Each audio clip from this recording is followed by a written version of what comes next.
Alhamdulillah, wassalatu wassalam ala rasulillah, amma ba'd. Then I'm here with two noble guests, Brother Umar Ramadan and Brother Asadullah ibn Maryam. And Asadullah is with us, but so that we're not crowding in the camera, we gave him a separate camera here, but he's in the same room with us.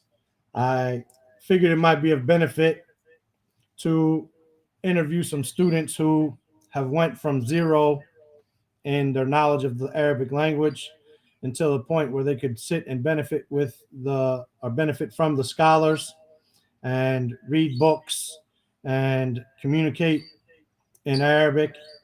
And Brother Asadullah was telling me a little bit about a story, and it kind of intrigued me how he got where he's at. So I figured I would do this, and I have some questions. But first, we're gonna let Brother Omar or Brother Asadullah, whichever one wants to go first, tell us how they learned Arabic, and then we have some questions we'll ask to try to fill in some gaps, inshallah ta'ala. Tell us a little bit about yourself and how you learned Arabic. تفضل. طيب. بسم الله الرحمن الرحيم والحمد لله رب العالمين والصلاة والسلام على نبينا محمد وعلى آله وأصحابه أجمعين أما بعد. Assalamu alaikum wa rahmatullahi wa barakatuh. Like our brother Abu Muawiyah just mentioned, my name is Umar Ramadan, Kunya Abu Sa'id from Buffalo, New York. Question is how I learned Arabic. So I accepted Islam almost 12 years ago. Once I first accepted Islam, I wanted to obviously learn Arabic in order to understand the Quran. My only intention in the beginning was to understand the Quran. I had no desire to speak anything else. I just wanted to understand the Kitab and Sunnah in order to obviously be a better Muslim and basically learn about Islam. So in the beginning, I was watching videos on YouTube. All of my studies was on YouTube. Even when I first accepted Islam, I went to a masjid. The first masjid that I went to after I accepted Islam, they had classes on weekends for children. And the classes were on just like a normal Saturday and Sunday from like 1 to 2 after Salat al-Dhuhr. So after I got out of work, I was working from like 4 in the morning to 12:30 in the morning, 12:30 in the afternoon. After I would get out of work, I would go to the masjid and sit in the class with the little kids and to learn how to at least read. So that's how I started learning how to read in brief with regards to understanding my first Arabic class in live. So I was watching videos online from one talib al-ilm, and I'll tell you what happened with that. But I was watching a lot of videos online about Arabic, but it was more from a theory aspect on the letters, trying to master the letters, the makharij al-huruf, the places on where the letters are pronounced from, and the sifat of the letters, how the letters are actually pronounced properly. And I basically watched all these videos on Arabic, and the way that the teacher was instructing it was he will only get words from the Quran. So like all my vocabulary initially was from the Quran. And watching these videos in the beginning, I'm only a Muslim for like maybe a year and a half. He will break it down like call it to say, right? Jalasa, to sit. So I would get these root words and like, okay, to sit, qala, kada, like that. So then,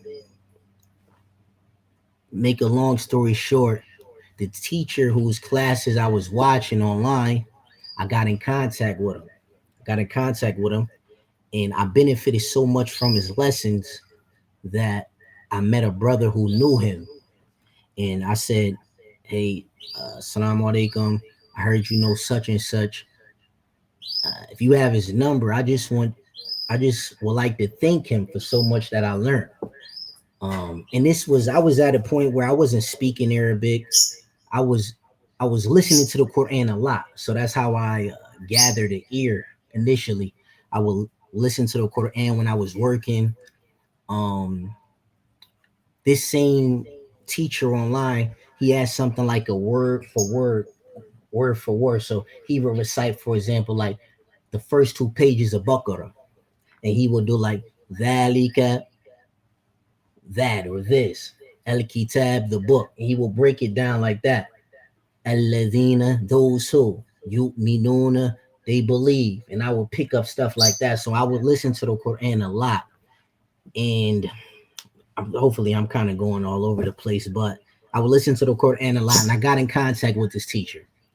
So I told the brother in the masjid, like, hey, I just want to thank him. I just want to tell him, like, Jazakallahu khairan. I benefited a lot from your videos. So this student, this ustad, he called me like maybe 30 minutes after that. He called me. He said, "Assalamu alaikum. This is your brother." And I just told him like Jazakallahu khairan for all the videos I watched for you, and I asked him if I could learn with him, if I could study with him Arabic and stuff like that. So he started me off with learning sarf. Sarf. For the record, I never studied Medina books. I never studied Arabic, Bani Adik. I never studied any of these books. The way that he taught me was from like the classical way of the students of knowledge. For people that is not native speakers, obviously, but we basically study classical books in Arabic. Um, Also during this time, I was working at a place called Sam's Club, and a lot of Arabs used to come in the store. So I used to ask them like, "Hey, Fakulu, how do I say this? How do I say that?" Just regular people, like, how do I say cheese? How do I say lettuce and stuff like this? Or how do I say door, for example? And they would tell me these different words. And if people would, this is how I got good with speaking. People would ask me something like, where's the juice at? I said, "In el asir." I said, "Where's the juice at?" They said, "What?" I said, "Or hunaka." I'd be like, "There." And they'd be like, "What?" And I'd be like, "Okay, it's over there," and stuff like that. So this is like my practice. And with that teacher, I studied sarf, nahwu. Then we study Arabic poetry. We study the science called al-arud wal qawafi. These are like, arud is like the scales or the beats of poetry. And then we study how to make poetry. And then we study balagha. We study balagha. We study the poem, memorize the poem. And then we left off studying Alfiyat ibn Malik. He stopped me in the middle of it because I was memorizing Quran along with that. And at that point, I was memorizing Quran at the same time with him. And at that point, he like, okay, you can't juggle both no more because it's not working out. I started slowing down with memorizing Quran. So he stopped me learning Arabic with him. And then I just finished memorizing the Quran with him. And I guess that's how I learned Arabic. Maybe the questions I can give more to it though. For sure. Give more to it though, but that's in brief. Jazakallah khairan. Asadullah. Oh, yeah. How'd you learn Arabic, man? السلام عليكم ورحمة الله وبركاته. Salam wa rahmatullahi wa barakatuh. الحمد لله حمدا كثيرا طيبا مباركا فيه كما يحب ربنا ويرضاه وصلى الله وسلم على نبينا محمد وعلى آله وأصحابه أجمعين. My little journey was a little bit different. Learning لغة عربية. I always wanted to know what the Quran was saying, and I never wanted to be a slave of translation. A lot of times, like me embracing Islam was a little bit different. It was when I'm behind in jail. I was incarcerated. So a lot of times people write out the phonetics.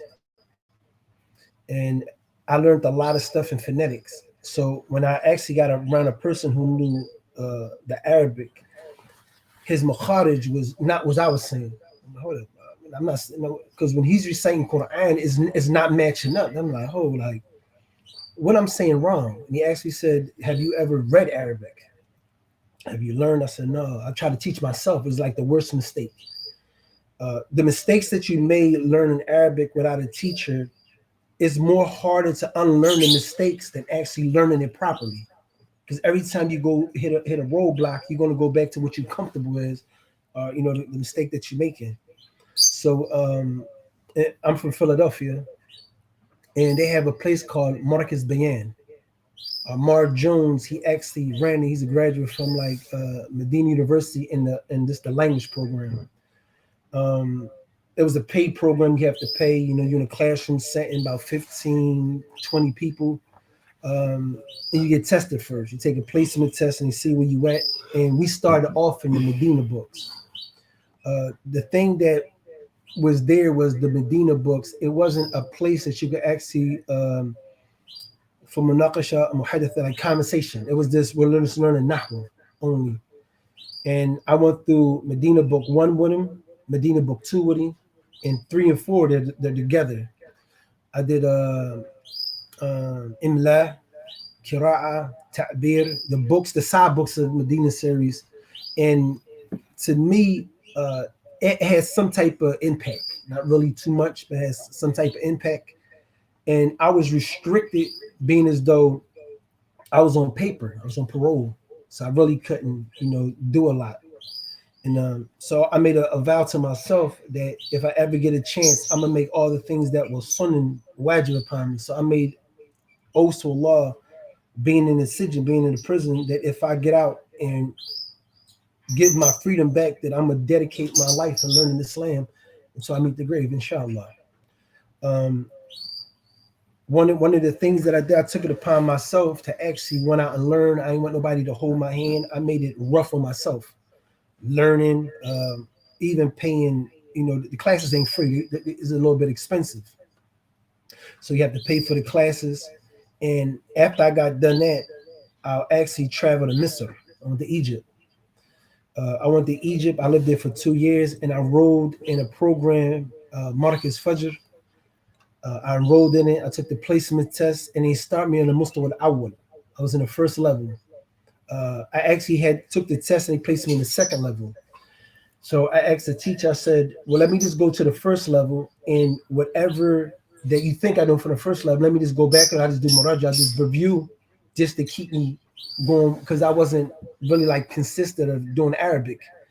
So he agreed. He put me in Mustawa al-Awwal, and I started in Mustawa al-Awwal. The thing that I was surprised about, that I was in a classroom setting with kids that was like 7 years old that memorized the Quran. And one young brother, he memorized the Quran in 10th and Qira'ah. That was my classmate.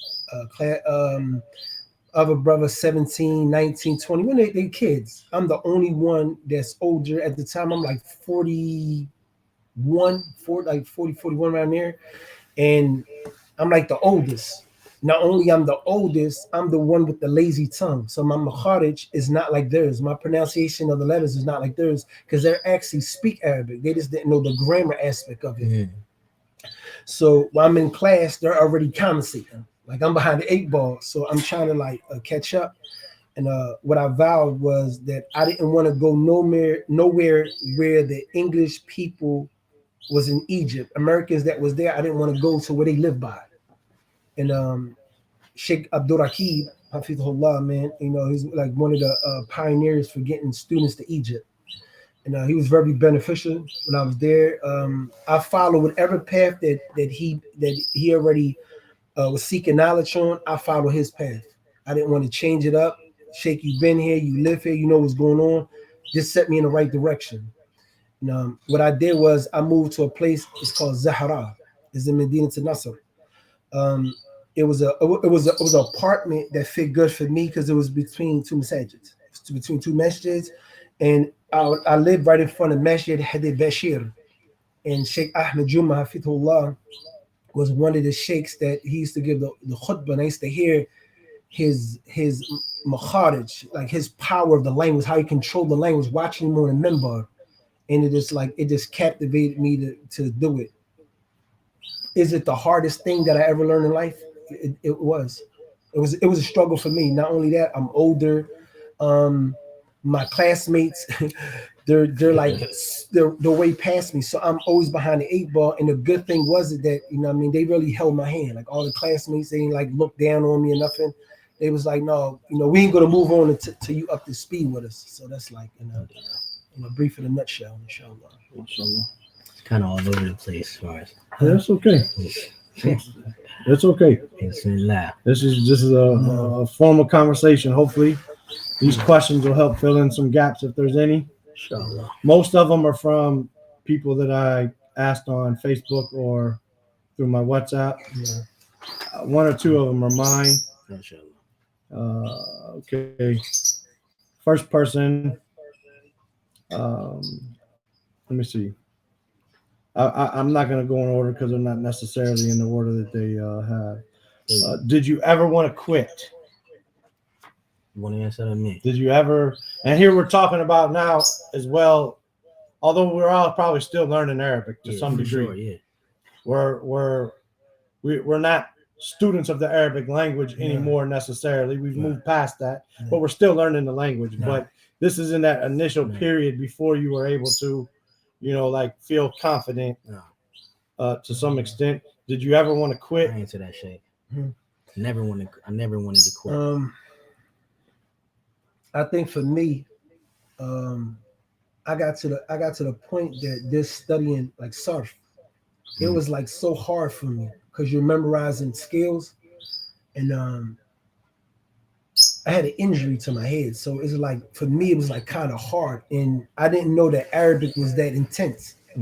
And I called one of my friends, Ali Davis.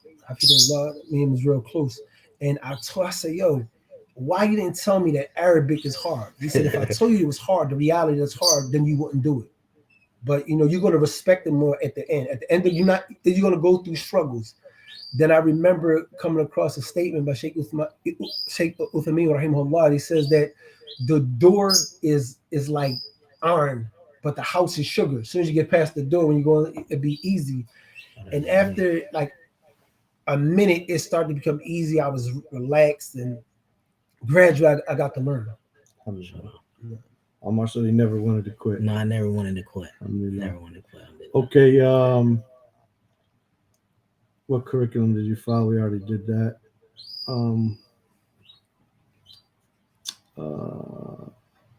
What were your daily study habits? Your daily study habits. How much time in a day? Because this is important for a lot of people think that they can enroll in an online class 2 or 3 hours a week and study Medina books or Al-Arabiyyah Tubainiya Dayk or whatever book, Kitab al-Asasi, and they think that 2 or 3 hours a week for $50 a month or whatever the case is going to be sufficient. So we all know that person is going to be spending a lot of time. You know what I mean? So how much time did it take you? You said you spent 2 years in Egypt, Omar, but that was after doing Markaz al-Bayan with brother Umar. So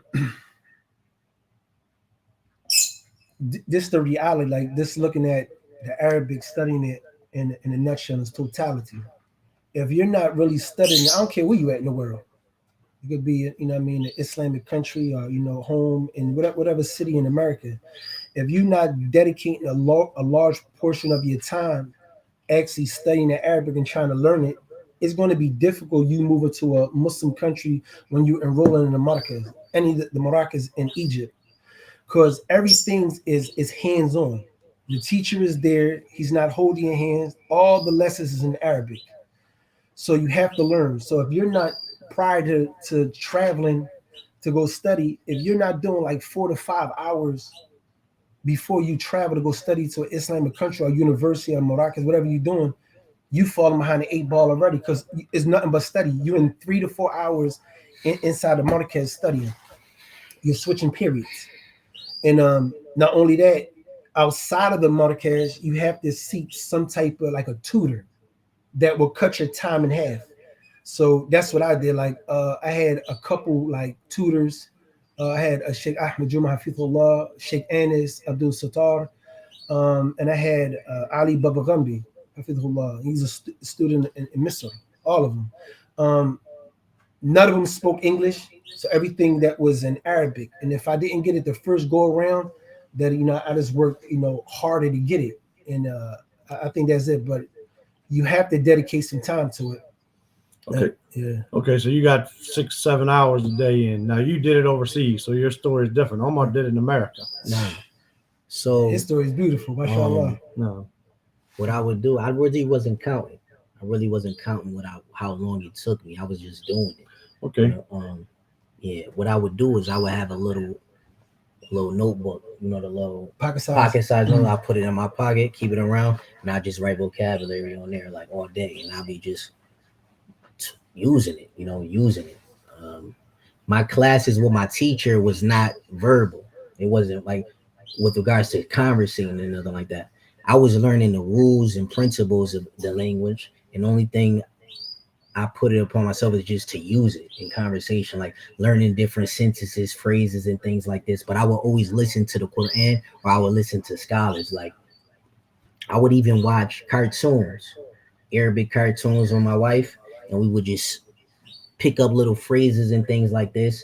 We would put up flashcards all around the house. Like we will put up Bab on the door. We'll put up Jidal for wall. We'll put up Hold for sink, or everything in the house. We will mark it up and put the Arabic word there. And when we would talk, we would just say, open up the Bab, Iftah Bab. But we would talk. We would try to use as much as Arabic as we could.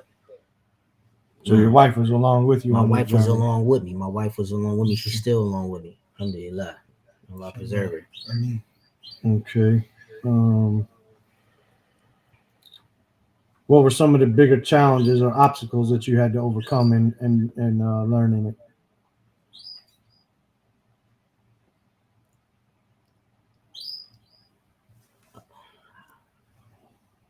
I'm not sure. Alhamdulillah, I don't know if it was like obstacles. I don't know. I can't really. It could be give me an work example. time.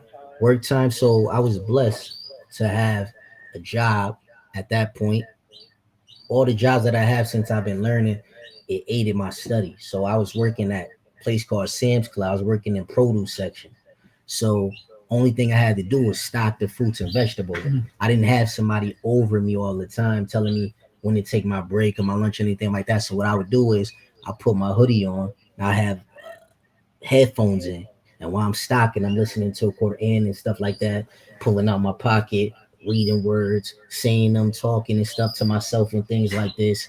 So my job, it benefited me at that point with regards to that. So I didn't have any obstacles with regards to that.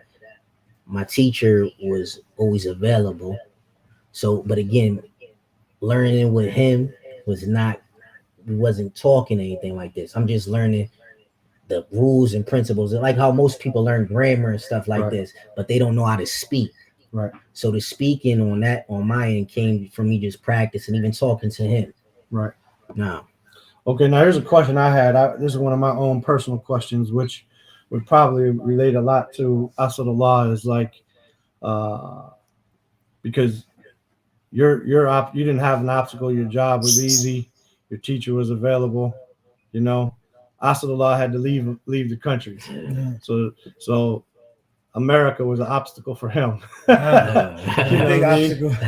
So that was an obstacle. So he had to overcome that. But that took money. Yes. So unless he's got something else to add to an obstacle or something, one of my question is, how much money did you spend learning this language? Let me just quick that. Let him answer first. I think when I just looked at Egypt in itself, when I talked to Sheikh Abdul Rakib Hafidullah, I asked him like, what was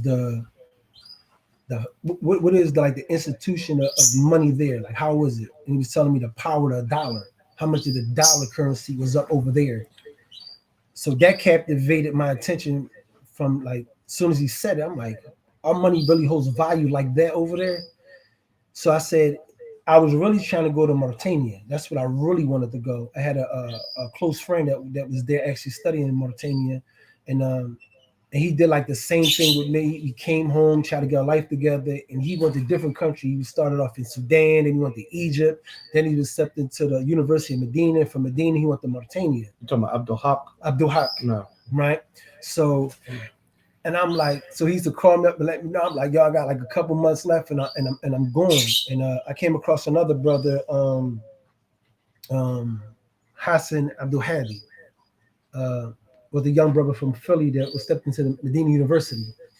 And I called him up one day, and I was like, yo, man, I'm ready to leave. He was like, yeah, me, like, I'm about to book a ticket to go to Egypt. I'm like, yeah. I'm like, I'm gonna book a ticket. I never put like a price value of how much I needed. I just know that I'm just trying to leave America. Right. I'm just trying to leave. But looking back, of course, if you were to tell someone, for example, this might be a scary question for them to know. If they know how much money it takes, they might not want to continue. You see what I'm saying? But like, how much do you think you spent? Well, I had a 3-bedroom apartment, 2 big bathrooms, a penny cola, and the rent was at the time was a little bit expensive. It was a little bit expensive, but you had what? USD. At the time was like 190. Then I moved to a different apartment. It was a little higher because it was a duplex. And a young brother that was with me, a mujahid, I think the whole law. He was there with me. So we studied together for like 2 years. But if a person wanted to study, they'll take somewhere like around like $10,000 just to be safe, just in case anything was to happen. They had some type of cushion. So you're married. Did you take your family with you? No. You went by yourself. I went by myself. So that's a sacrifice. Yeah. To leave behind your family. Yeah. And and a hardship. And that's a jihad that the student goes through. The thing that he beats himself up on the airplane ride for that long, to go to a foreign country to try to seek knowledge, and that's the whole thing that people don't see. Like sometimes when a person sees a student, they see the finished product. Right. They don't see what he had to go through. You know what I mean? And like it. For a person, these have some money just in case the inevitable happens. Or well, like books, how much did your books cost? Oh man, listen man. I mean the books for learning Arabic, not your library, but how much your books for learning Arabic cost? Man, everything was cheap. I can't even lie. Like if we go, let's say for example, you in America, you buy one book in Arabic, they're charging you $45, right? $50, $75. Then you're paying shipping and handed. Right. And me, I always send overnight. You got to overnight my stuff, so it costs more. When I actually went to the Mecca, when I went to the library, books was like $3, $5, $7. So I was losing my mind in there. I was just buying stuff I wasn't even reading. I just wanted. I said, yo, because if I could get it now, then I don't have to worry about doing my studies later on to get it. Right. But I think like $100 covered every Arabic book that I needed. And in Marcus Fajr, they do Arabiya Bani Yadik. They start with that. And throughout the program is 17 levels. 17 levels. And like the first level, you'll take a test. The middle test, you have to do a written test. So if we study in Nahwa Sarf Balaga, you have to pass that. At the end of the month test is a test that you write it out. Then you have muhadatha. You have to have a conversation. If you feel the conversation, you feel the level. You have to go back. That's why a lot of people, wallahi, a lot of people, they look down on the Marquez. They said this person was this, he's Ikhwani. I met so many Salafi teachers there that people, they try to, because I met students from Lisana Arab. I live, like my apartment was here. Lisana Arab was right behind me in Haya Asha.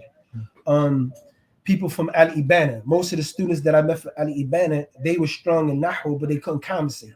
It was amazing. You over here for 3 years, 5 years, like you can't talk. Like I don't want to be around you. You know what I'm saying? And they was into, what was happening in America. So you know what I mean? Like, but it's definitely a struggle though. It's definitely a struggle. Yeah, it's definitely a struggle. Yeah, I think about how much I spent in Arabic books, or how many books I have. Even since learning Arabic, I still buy. If I see a good set on teaching Arabic, you have a beautiful library. If I in my other room, I got my books on Arabic learning or dictionaries and stuff like this. If I add them up, I mean probably, and this is over here prices. Yeah, I mean I got at least $1,000 or so. Yeah, you see what I'm saying? So if overseas, it's more maybe, and just in books. Yes. So it could be expensive. And then, like you said, you had to live there, you had to pay for your food, you had to leave your wife behind and possibly children.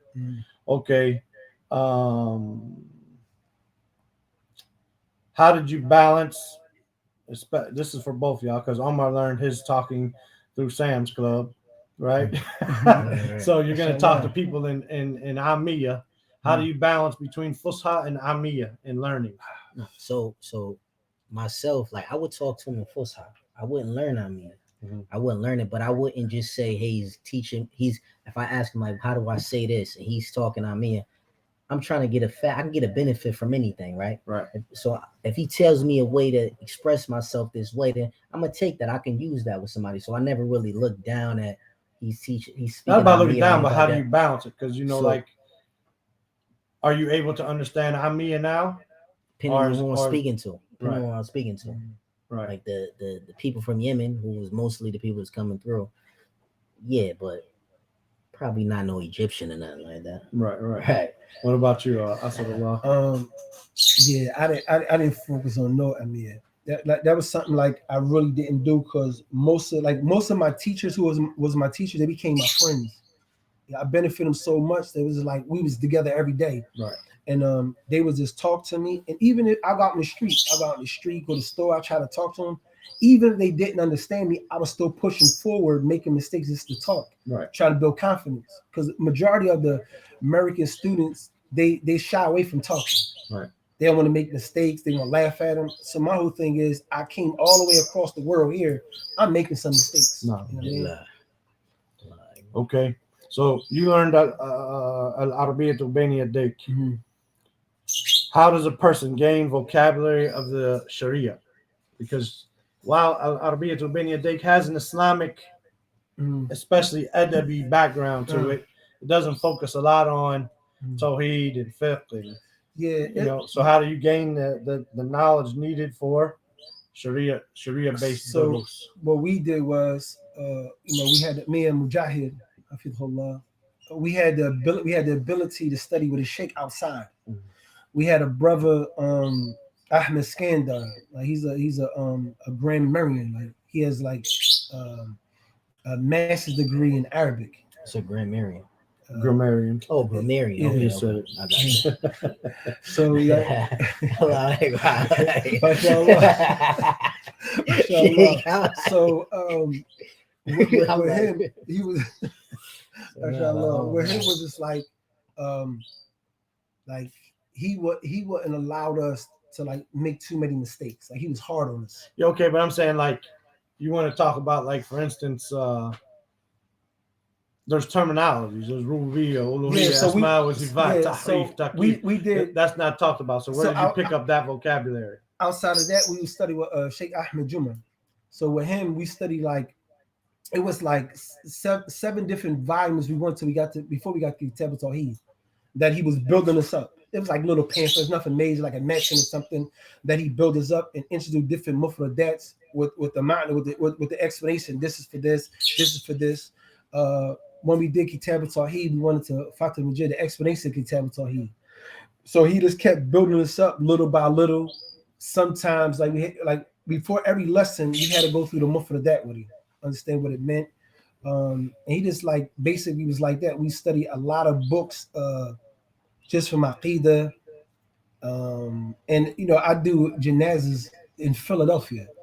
So it was books that I did with him, Ahkam and Janazas, like a lot of rule of janazas I did with him just to put me up to speed of what do I need to do when I go back home and go back to my job. Right.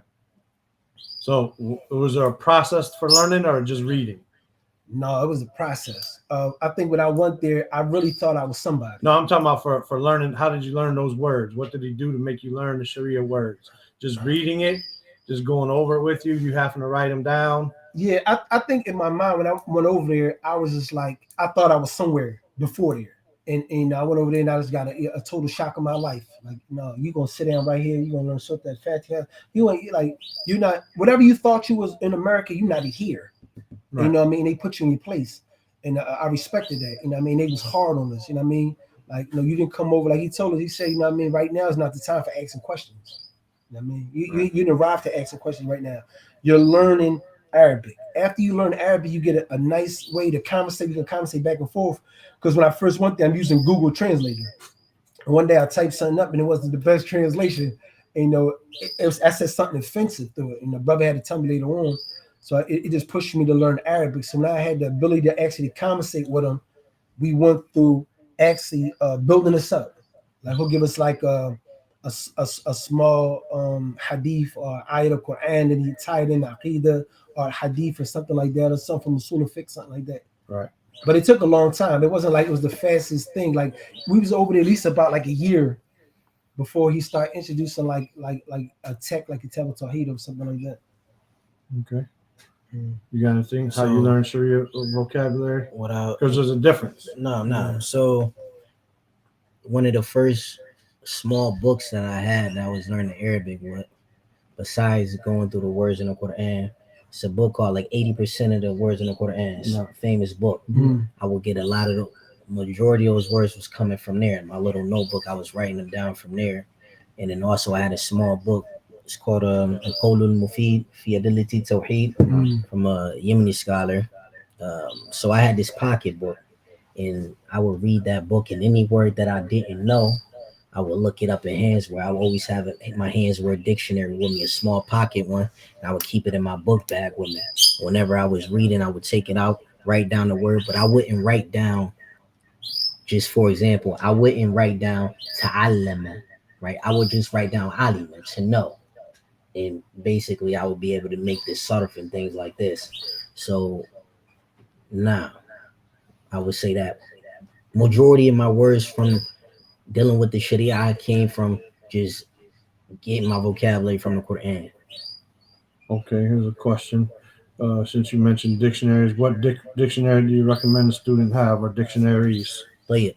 The first dictionary I would recommend a student to have when first starting out from Arabic to English, I like the Handsware.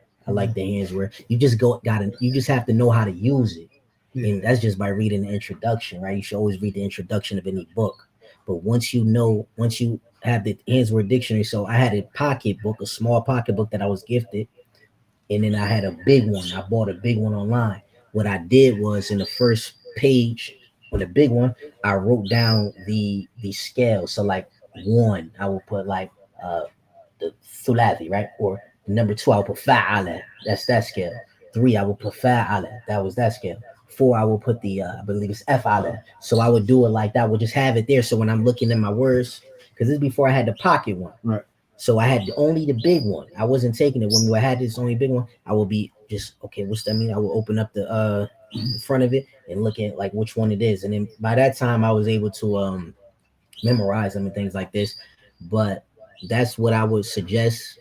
Some people suggest the molded, right? I never used it. I have it now because I was gifted it from a family member. I never used that. Some people did. I personally didn't like it only because it just gave you the Arabic words to English. So you kind of, in my opinion, you get it's a crutch, because you can't really make the connection. For example, from ketaba, uktub, katibun, mektubun, you just looking at one single word, mektub. What does that mean? Mektabatun. What does that mean? Mekteb. And you can't see the connection from something dealing with writing. So I didn't never use that at all. Right. Then now from an Arabic to Arabic dictionary, I would recommend this book called Ra'idut Tulab, small Arabic pocket size, right? It's really small. It's called Ra'idut Tulab.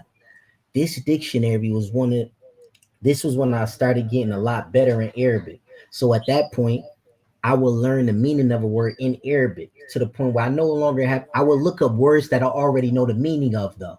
Right. So I will look up, for example, kitabun, for example, ma yuqra'u, for example, that what you read or something like that.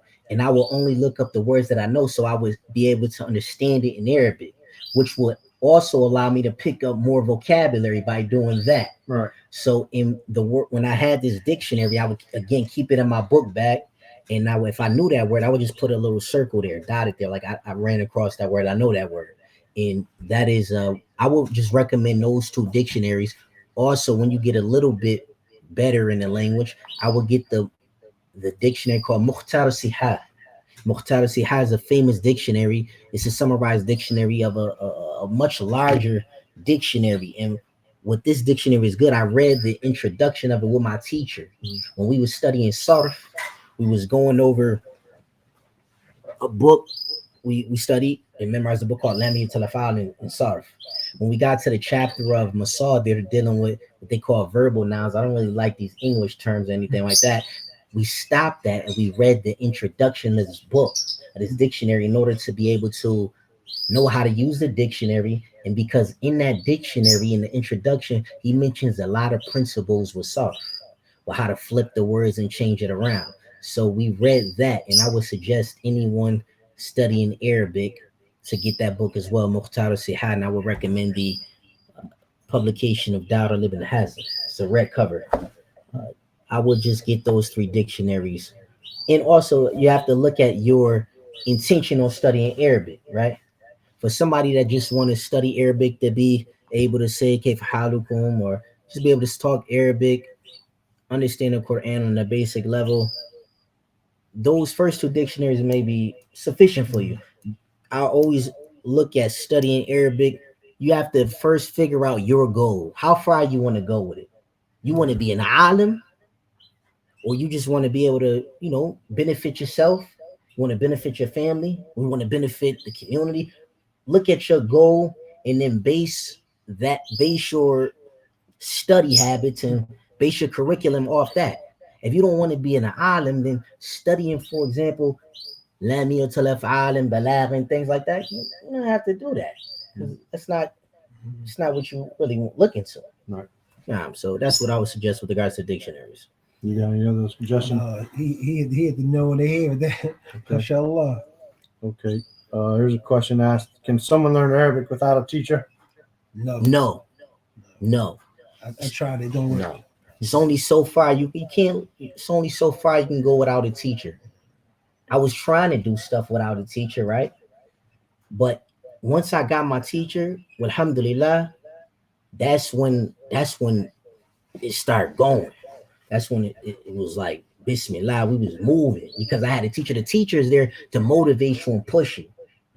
They're not just studying for you. They can't study for you. He already memorized. He already knows it. You got to put in the work. The teacher is only there to direct you and coach you and push you and motivate you.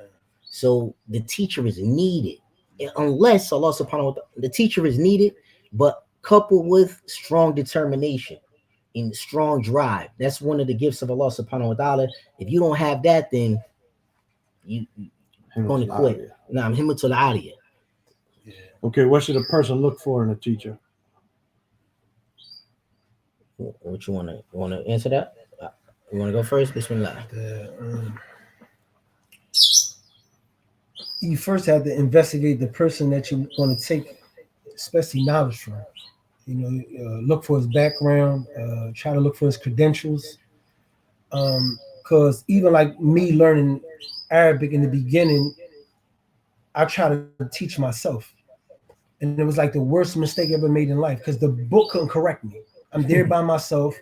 And I shared a story with Umar, like how I learned the alphabets in the beginning. It don't even sound nowhere close how the Arabic sound from the Makharij. No. Like I don't even want to say it because it's embarrassing. No.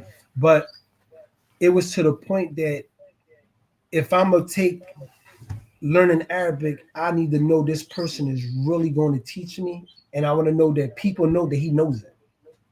So you're always supposed to look for, qualifications in the teacher. Does he know what he's talking about? What kind of students does he have? Talk to other people that know him. Or just like, to me, when I went to Marcus Fudger, being though, when I talked to Sheikh Abdul Rakib, I asked him about all the different Marakas. Like, what do you think is the strongest? If I go somewhere, where can I get the most benefit out of here? Because I'm starting from ground zero. And he said, Asadullah, if you do this, then and if you have ikhlas, you renew your intentions every day, then it's a possibility that you could finish at the end of the road.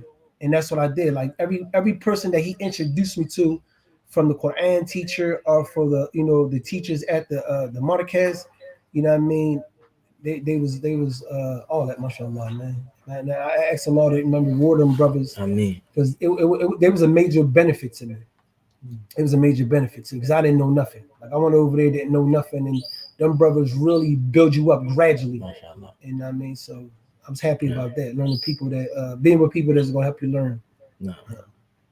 What I would say, qualities to look for in a teacher is, number one, like the brother said, persons who practice of Islam is sound and correct. They have to actually be an educator. Some people have knowledge, but they don't know how to give it, right? So they have to be able to be an educator, somebody who knows how to give it, right? We have chefs and making cooking and things like this. It's not the just having the ingredients and putting it all together, right? Is the person has to know what book to study first, what book to study next. When I first started studying with my teacher, may Allah subhanahu wa ta'ala preserve him. Again, I was watching his videos online. So I told him, like, yeah, Sheikh, yeah, Ustad, I'm memorizing this poem. I was memorizing Ajrumiyya, right? The poem of Ajrumiyya, Ubaidu Rabbi. And I was memorizing this poem up by myself, right? This was when I was learning by myself. I was watching the videos and memorizing the poem. So I think I stopped at like on Babel Jawazim, right? I stopped on Babel Jawazim and I called him and told him, like, I just got his number. I just started learning with him, right? And he said, no, stop that. He said, start off with Sarf the Nahwu do, right? Learn Sarf, then learn Nahwu. Why? Because you're not a native speaker. You have to know how to make words. Sarf is going to get you a good vocabulary.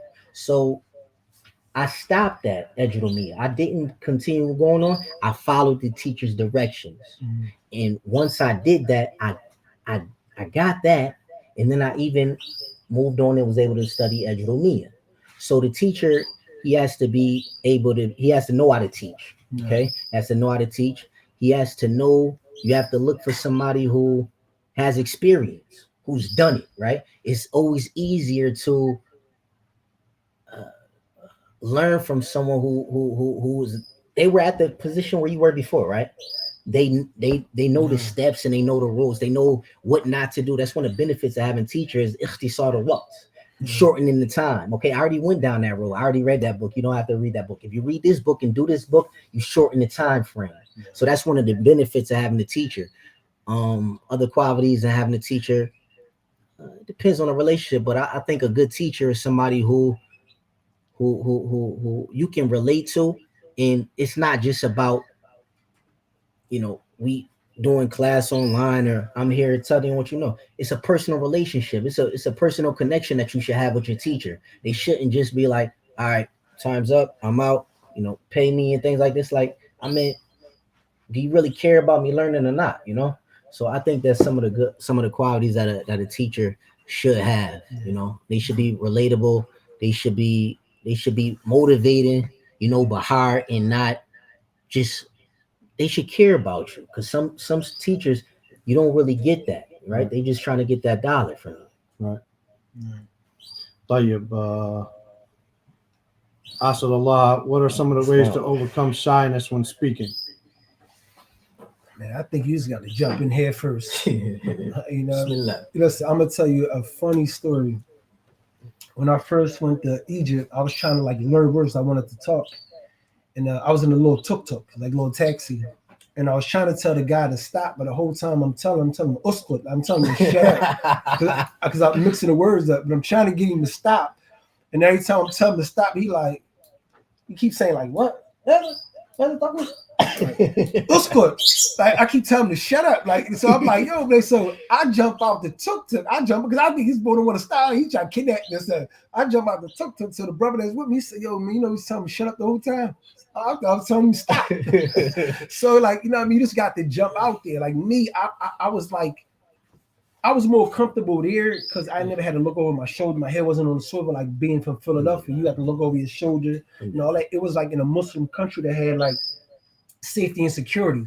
So I didn't mind leaving out my house 1 o'clock in the morning, 2 o'clock in the morning, going to the store, talking to the person there. I'm like it was just easy, to talk. And sometimes they didn't know what I was saying. Okay, but say for example, getting up, you gotta get up in front of the class at Markaz al-Fajr and talk. Listen. You gotta give a 2 or 3 minute talk. How do you overcome that shyness? I'm gonna tell. I think we got to the 6th level. I remember we got to the 6th level and we had a teacher named no. We was in the 5th level. We took the test, and we got tested by a teacher. His name Ali ibn Ali, Hafizahullah. Man, he's a good brother. And he tested us, and we was at the point like on the 5th level. We really thought we was like feeling ourselves, like because we talking and all that. He said, "Listen, man, y'all nowhere. Like, you know what I'm saying? Like, this ain't even real. Like, you know what I mean? Like, y'all playing." He said, "Yo," and he was the vice principal. He said, "Yo, I'm gonna make it my word. Listen to me. I'm telling you right now, I'm making my word. I'm gonna see you on the 6th level. I'm seeing you." He gave us our time off. We come back, go to the class. We in the 6th level. I'm looking at all my classmates, and I think they better than me. Talking, Quran, everything. They strong. Man, I see him walking down, and I see him come in, take his coat, and he put it on the chair. Oh yeah, I'm talking about you could have heard a pin drop. I said, "Oh man." We sit down, we in a chair. So I sat by the door. So he looked around. He said, "Asadullah, you the oldest. You're gonna start reading." Yo, I was reading, he stopped me. And he told me that my reading was trash. Just like that. It's bad, horrible. He said, "How many times you read this right here?" I said, 5. He said, "I could tell. Don't come in my class till you read this right here 50 to 75 times. You don't make mistakes in my class. What you thought in level 5 is not here in level 6. It get hard as it go. You feel my class, you take the test over to see where you at in level. You ain't gonna be in here no more. Because y'all think y'all somewhere." So he grind us up. When I went home that night, I must have read. If Mujahid see this, Mujahid, my youngin, man, if he said he go, I stayed up all night. I couldn't sleep. I was at the table. My legs went numb. That's how long I was at the table. I'm reading. I read it like 75 times. When I went back in there, he called on me. I didn't even take my coat off. He told me to read when I was coming through the door. Like, oh man, shit. I'm reading. He said, "How many times you read?" I said, 75 times. I could tell. He looked at Abdul Kareem because he tried to stick up for me. One of the brothers from Shishan, Hafizullah. He tried to say, like, Asadullah is old, did this, that, and this. You could have started with one else. He's like, "No, don't tell me how to run my classroom. You know what I mean? I run my classroom. He's going to start. He's the oldest. He's going to start. Y'all already more advanced than him. If I'm lackadaisy with y'all, then he's going to feel lackadaisy. I'm hard on him. It's going to push y'all. You see, I'm pushing him. So I'm going to be extra hard on y'all." And that's how he was. And he was like a teacher that, like he said, he really cared. He pulled me to the side after the end of the class. And he always told me, like, "I'm not being hard on you because I don't like you. I'm being hard on you because you got so much potential, but you don't know how to unlock it." No. So I saw him all the way up until I graduated from Marcus Fajr. Like I saw him, man. It was like, he like, "Yo, man, like, it's light at the end of the tunnel." I always knew you had it in you, because he always say all the time, like, the American students here, y'all cry, y'all complain. You know what I mean? You want a pacifier. That's what you want. And he was like, man, like, I was, even at the day I graduated, like, all the teachers came out, and Fakhruddin, he came out. I feel the love's my mate. He like, yo, man, like, we was hard on you because we loved you. No. You know what I'm saying? It wasn't because we didn't like you or nothing. We was pushing you forward because we knew you could do it. And you know what I mean? It was just a good feeling that, you know what I mean, that it was teachers that actually pushed you and cared, like he said, they care about you and they got you there. Like, it was a good feeling even for me. Because that was something that I set out a goal that actually accomplished it. It was good at the end, like, mashallah. Yeah. You said something that I think, I don't know if you realize it, or maybe I just read into it, something I understood, like, because I went to the university program here for a year, and they would ask you, tomorrow you're going to get up and talk about something for 3 minutes. That helped me. Yeah. But see, even in English, I'm like that in English. You ask me a question, you say, you got 2 minutes to talk about taqwa. Oh yeah. In English, I'm lost. But you say, man, what is taqwa, man? What is it really? Like, what do the ulama describe taqwa as? I can talk for a half hour. Yeah. If you ask me a question, but if you put me on the spot and say, you got 2 minutes to talk about taqwa, and don't, I can't do it in English. So in Arabic, it's even harder for me. So if you give me ahead of time, tomorrow you're going to talk about taqwa. I found it easier for me if I went home and wrote it, what I'm going to say. Because when I write something, I own it. Oh, yeah.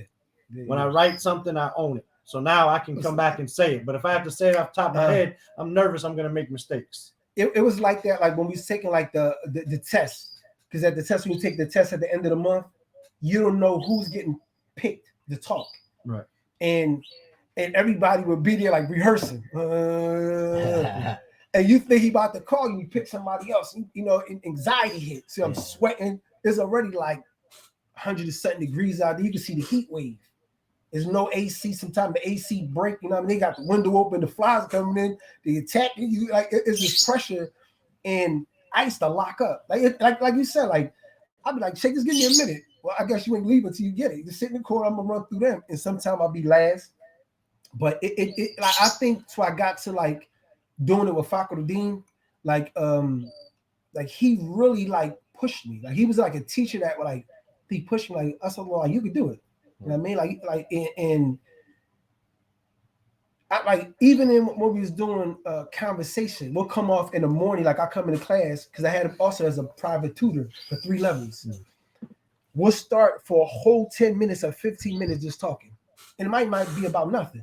Right. It might be about nothing. But he loosened you up. Yeah. Right. And I was like, then like after like bits, he like, so what you do Friday? I tell him I did Friday. So okay, what was the khutbah about? Okay, tell me this, that, third. And he just gradually had me talking. So when it was time for me to take the test, the principal used to come in. He said, man, I remember when I asked you, how did you get to Egypt? And I thought, this is the crazy part. I was trying to say airplane, Ta'ira, right? And I said Siyara. So I said, yo, I came to Egypt in a car. He wanted to go get all the teachers, brought them back in. He said, you must got the best Uber drivers in Philly to drive across the water. So he said, yo, I remember when you said that, you know, to where you at now, man. Like, so, you know, like all the teachers, even when I go back, you know, to Egypt and I visit and they love me. I could go in there and it was decent though. But like you said, man, like if they don't break you out of it, then you never gonna open up. But if you was to write it down, then yeah, I'm gonna own it. Right. Okay. What do you suggest for somebody who wants to start out learning Arabic, or maybe he's in the middle of a journey, he left off because you know his schedule didn't allow him to continue that time, or he quit because he got frustrated with teacher, or whatever the case might be. Someone who either left off or just starting. What suggestions do you have for them? How do they go about it? There's everything out there. There's 1,000 people teaching how to be to Bani Adik. There's 100 people teaching Medina books. There's 3-4 people teaching Asasi. There's people who do like what Omar's teacher might have did that, but he caught somebody. Not everybody can catch his teacher to do what Omar did. You see what I'm saying? So what do you suggest that is feasible for anybody, you know what I mean, to do? So hold on, the question was how do you get back on the how do you get back on it, or even a person that wants to just start, how do they go? Where do they go from here? Do they search learn Arabic in Google and click on the first 3 to pop up, or do you have something to shorten that path? First, like I mentioned, I would, for the person that's starting off, they want to learn Arabic, I would first tell you to ask yourself, why you want to learn Arabic? Right. Okay. What's your purpose of learning Arabic? How far you want to go?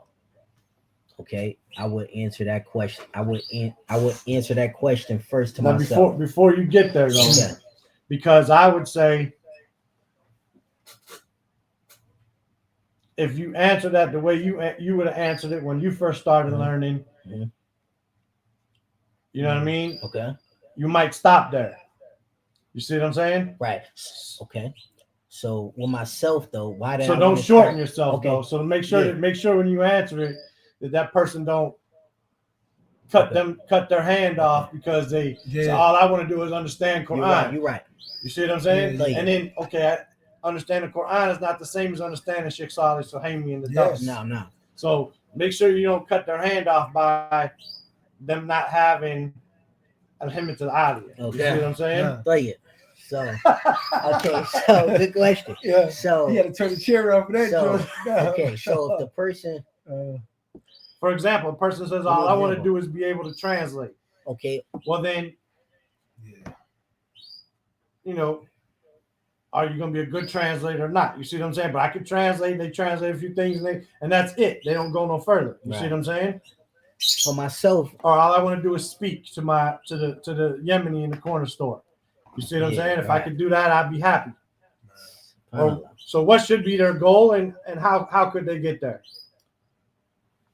I can't tell you what you should be a goal. I meant, Oh, I understand yeah, your yeah, yeah. thing. What do you want it for? I think- But What do I maybe what want? they should not want it for, though. Okay. What you should not want to learn Arabic for? Yeah. Okay, number one, you shouldn't want to learn Arabic just to say I know Arabic and show off and things like this. All right. Okay, learning Arabic can be a means of ibadah, a means of getting closer to Allah subhanahu wa ta'ala with the proper intention. Okay. So I would make that my intention first, and that's probably for any Muslim, that's going to be their intention anyway, Right. of wanting to learn Arabic to get closer to Allah subhanahu wa ta'ala. If you starting off learning Arabic, you got to look at it as a language, as a listening, speaking, writing, and reading, right? All these four skills is crucial. All these four skills are crucial in order to learn Arabic. I will first start off though learning the letters properly knowing how to properly recite the letters. That's known by two things. You learn it first, makharijul huruf, learning the places where the letters are actually pronounced. That's first, okay? Secondly, along with that goes hand in hand, focus on the sifats, how the letters are actually pronounced. Is it pronounced bad or is it pronounced ba? Okay, tab or ta, for example. Okay, kha or kha. Okay, properly pronouncing the letters first. Okay, because if you can't pronounce the letters right, later on when you speak, I don't even know what you just said. I can't understand you.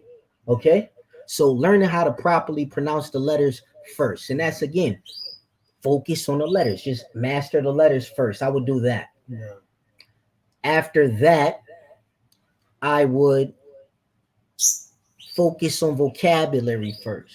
Focus on building the vocabulary. And the way that I would learn the vocabulary, if you want to start speaking, right? I would learn the vocabulary that you can use in your everyday life. Okay. So for example, how do I say I'm putting on my clothes, right? Elbasu thiyabi, right? How do I say door? How do I say wife? Or how do I say water? How do I say open? How do I say close? Just basic daily phrases that you use in your daily life where you no longer have to use English saying that thing. Okay. I'm about to go brush my teeth. Now I'm saying so we course 90, so another force 90, for example. Okay. I will learn basic daily phrases and expressions in which I can now describe anything that I want to do in my daily life. I don't need to respond in English anymore. I could just say it in Arabic. And also, while learning vocabulary, I wouldn't learn the vocabulary word just by itself. Okay, you learned the door, you learned bab, door. Okay, get some phrases and ways on how to say that. Iftah bab, open the door, right? Ain al bab, where's the door? Hadha al bab, this is the door, right? I will learn the vocabulary word and the phrase in a practical sense in order to use it. That's how you can practice speaking. Okay, with regards to reading, I would start reading. Again, the best book is the Quran. That's the best Arabic. It's the best Arabic. So I would look at Allah subhanahu wa ta'ala says, وَلَقَدْ يَسَّرْنَا الْقُرْآنَ لِلذِّكْرِ فَهَلْ مِن مُدَّكِرٍ. We verily, surely, he swore that we made the Quran easy to remember. So is there anyone that's going to be able to remember it? Take the initiative to remember it. If Allah subhanahu wa ta'ala made the Quran easy to remember, that means that he made the language to remember. I'm sorry, easy to learn it and remember it. So I would get my vocabulary from the Quran. Okay, I would go straight in the Quran. Look how Allah subhanahu wa ta'ala used the language. With قال ربك للملائكة قال ربك قال Abu Muawiyah قال Asadullah قال Abu Sa'id, right? I would that's where I would focus on. Okay, so we know how to pronounce the letters, right? We're learning, picking up daily vocabulary, practical vocabulary. And then on the reading aspect, I will be reading the Quran. Again, we Muslims, right? I will be reading the Quran a lot. Reciting the Quran properly, reading the Quran properly. This is going to get your tongue easier to speak Arabic. The more you read the Quran, this is going to ease your tongue in order for you to be able to speak Arabic more. speak Arabic better, especially along with properly reciting the letters correctly. Okay, and this is one of the things that I learned with my teacher. I was memorizing the Quran at the same time. We learned tajweed. Okay, we study al jazariya, memorize al jazariya, and in that poem, in this small poem, it mentions all the places where the letters are pronounced, along with all the sifat, the way on how to pronounce those letters. So learn how to pronounce the letters properly. Focus on vocabulary that's practical. Read the Quran. I would even also suggest reading small children books. This is another thing that I did when I was starting off learning Arabic. I will read small children books like 5 pages, 10 pages, like 2 line pages. I remember the first book is like I forgot what it was called. It was a series of books, and I remember I would learn vocabulary. The little boy in the picture, he would be like Elbasu Fiyadi. I'm putting on my clothes. Unadhifu Esnani. I'm cleaning my teeth, brushing my teeth, right? Atanawalul Futur. I'm eating breakfast. So these are little phrases and things like this in which the person be able to gain more language and be able to use that language. So reading books, okay? Reading small books, practical books like Qira'at Rashida, like you I seen that you did on your video. The first story, Kayf Aqdi Yomi, right? How do I spend my day? That story right then itself is prime. You be able to know how to describe your day in a practical fashion. It's very many words that you can get from there. And from that point at right there, you're reading properly. You got some vocabulary. Listening, though. We didn't speak about listening. Yeah. I would listen to the Quran. That's your objective, right? Most Muslims, they want to be able to read the Quran. I would listen to like Surah Al-Baqarah, though.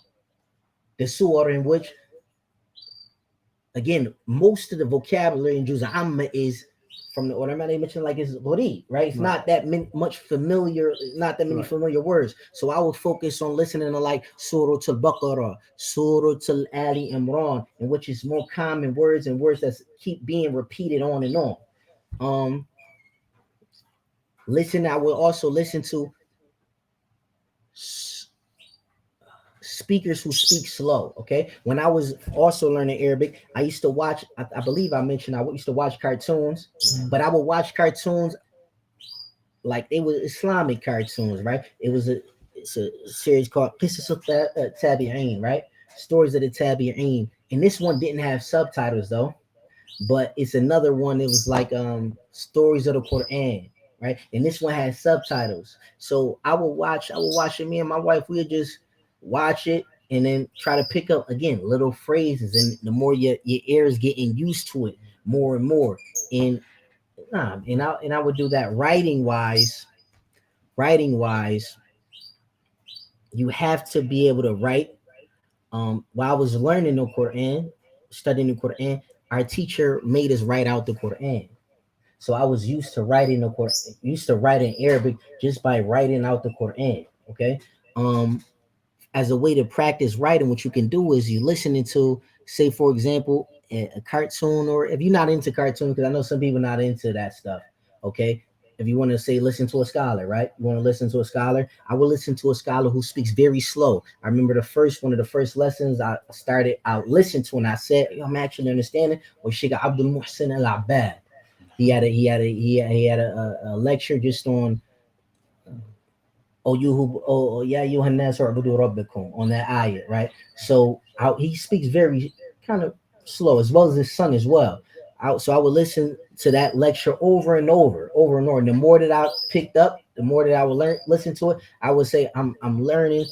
I get 40% now, 45% now. I'm getting 50% now, 60% now. Now I understand the whole lecture. While you're learning Arabic, don't expect to understand everything in the beginning. You got to be able to be comfortable with not knowing everything at that point. Okay. The you're not gonna learn.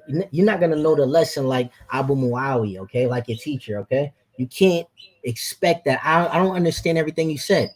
Hey, if you got 50%, you got 70% on what's being said. You got to learn by context and clues. So you have to be able to adjust by that. Also, when I was learning Arabic, I would watch like videos on YouTube. This would not be about Islam or learning Arabic, but it would be about learning languages in general. Like for example, you got people that's learning languages in 6 months, being fluent. Fluency is not proficiency. Right. Fluency is being able to flow with the language. You're not stuttering, things like that. A person can be proficiency is you got a bunch of words, a bunch of knowledge, grammar, and things like this, but you can't use it. Right. So I would watch these type of TED talks. It was like a TED talk, and it was just like how to learn language. And one of the things was like, um, pick up vocabulary that you're gonna use, make it practical, such as like the most common words in the language being used. Another thing that I would do was you have videos on YouTube in which like they're like 10 minutes, right? And it's like the most 100 common phrases in Arabic. And it would be in English. It would be in English, right? How is your day? Right? It would say that in English, and then it will put the Arabic. When I would see that, how was your day? I would say it in Arabic before he put it on there to see if I was right, right? Kayfa yomuka, for example, right? Or what is your name? I said, Ma ismuka. Then they will pop it on, and I would see it like that. So I would do that as well. That's one of the tricks I would use. I would watch that video. Just most common. You could Google, you could YouTube it. Most common used phrases in Arabic, right? And these little things like this, I would test myself like this, okay? And then lastly, I would just mention it's an application called Memorize. Memorize, I would use this application. It used to be free back then, but now you have to pay for it. But when I was using it, then I will only use it for vocabulary words, like just random, not random, because it would be in groups, like sets like foods, okay? Places, and I would get up these different words like this, and I hope that answer the question. You got anything you want to add, Asadullah? What was the question again? Yeah, I was so stuck. Yeah, how would you tell someone who wants to learn Arabic now? You tell them pack up and go to Markaz al-Fajr? What if they can't pack up and go to Markaz al-Fajr? Or should they just pack up and go to Markaz Umar, al-Fajr? man, he laid down he laid down definitely like a roadmap. Right. He laid down definitely a good roadmap. Only thing I would add, like what I used to listen to is the Umar series. Okay. Right. Yeah, that's somebody. Yeah. So it's like it's all in Fusha. So I used to listen to that, and I'm like, I remember the beginning listen to it. Like somebody sent it to me during Ramadan. When I was like on the first journey of learning Arabic, man, I'm like, man, I don't know what they say. There ain't no subtitles or nothing. Right. Then I remember being in Egypt and I went on my WhatsApp and it was there. I'm like, damn, I'd be scrolling down. I said, let me hit this. And when I started playing it, I said, hold up. I had to turn it off. I'm like, man. I'm like, yo, there's no way that I just because it didn't even sound like it sounded like English. That's how it was registered in my mind. I'm like, mashallah. And yeah, I think that's it. That's the only thing I could add from what Umar to say. Like, what I mean? I was just looking at that series right there because that series used to have me hype. Like, I'm talking about, like, I hear that joint. Like, after I listen to that joint, I'm trying to go to bed. And I knew, like, I was good in Arabic because I started having my dreams in Arabic. I mean, I dreamed in Arabic. I dreamed even before, like, I was so consumed in Arabic. Like, my dream, I'm dreaming of like, surf the skills, and I was like, yo, man, this how I knew I was in too deep. Like, by that point, I'm like, yo, it just got real for me. But that's one of the questions. Do you think now in Arabic or in English, or does it depend on? I'm gonna tell you a funny story. I was inside a Burlington coat factory, Burlington. So I just came back from Egypt. I go in there, and I'm with my wife, and I'm in the line. And a Spanish lady walks up to me. She starts talking to me in Spanish. I initially started my conversation in Spanish, but I switched over, started talking to her in Arabic, and she's looking at me crazy. But I'm like, so I'm like, yo, you ain't talking Spanish to her no more. I'm like, I'm sometimes be mixing. I can't stay like I mix up languages. Right. So that's how I know. I'm like, yo, like. So in my mind, I'm thinking Arabic the whole time. Even though I started off Spanish, I probably said like 2 words in Spanish. But I was like really talking Arabic, so the lady was looking at me like I'm done talking to you. I'm just walking away. Are you Puerto Rican or something? Yeah, I'm a little bit. Okay. Yeah, I'm a little bit. You, Omar? What's up? You think dream talking Arabic or English? before you want to say something to somebody, you translate it? Nah, I don't. I don't. At this point now, I don't. At this point now, I don't. I believe in the beginning I was like that though. But I probably start out my first initial thing, like what I'm gonna say to them. mhm. But that's probably just trying to figure out what I'm gonna even say, period, Yeah. whether Arabic or English. Nah. I probably said what I'm gonna say, and then I probably translate it, and then from there on out, it's it depends. Like if I'm around Arabic company all day, then it gets a lot smoother than I'm in Arabic. But if I'm in English, Yeah. then I usually probably start out in English and it transfers. And usually you lose it.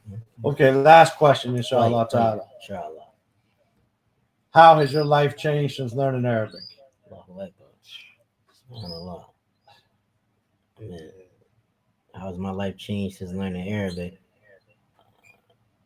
I don't know if this is an answer, but you see the bounty and the favor of Allah subhanahu wa ta'ala upon you. That out of all these people in this message, for example, you're praying behind them, they have no lick on what's being said in the salah. But you actually know exactly what's being said. You're listening to this talk, you're in this class with this scholar, and you understand exactly what he said. And it's especially when you know where you came from, and where you at now. And sometimes you think like this could be a hujjah upon you, like Allah subhanahu wa ta'ala gave it to you, like he really blessed you to really know it and really understand it.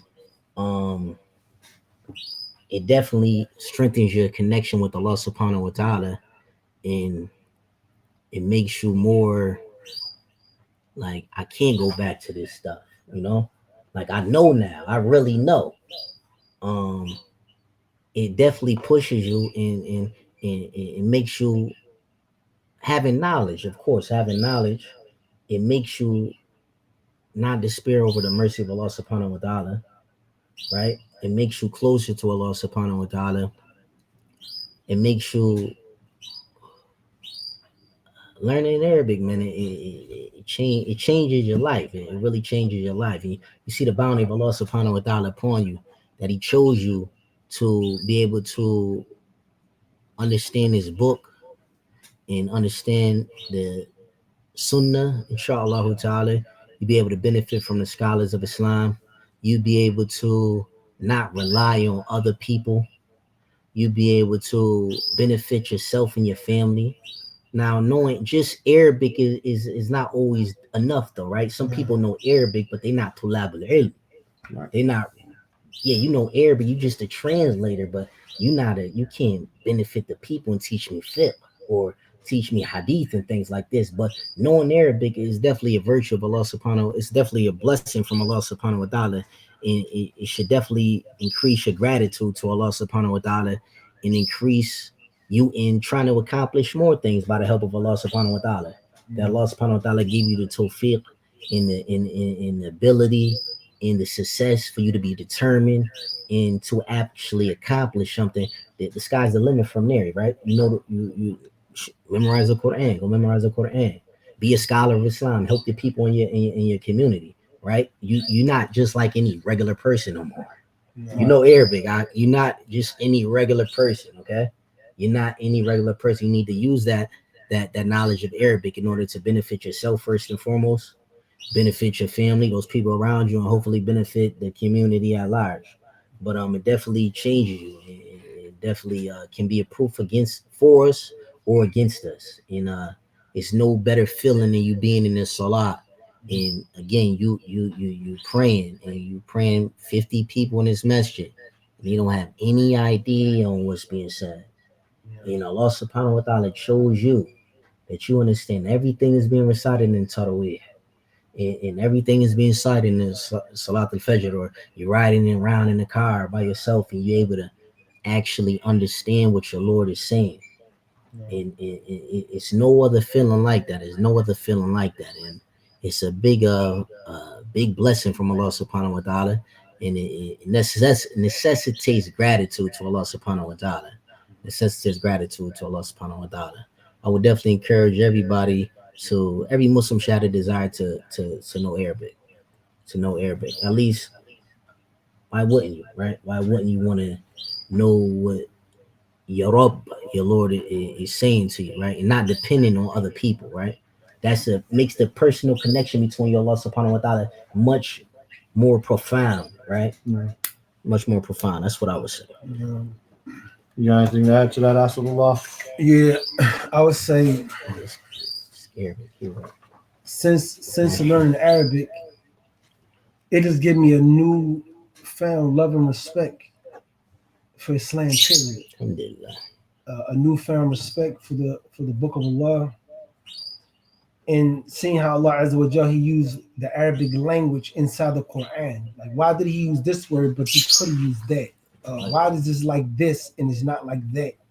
And my first time, I remember, like, what really pushed me to learn Arabic, I used to hate being in during the month of Ramadan, praying Salat al-Tarawih, and he's crying next to me, he's crying behind me, they're crying. I don't know what's going on.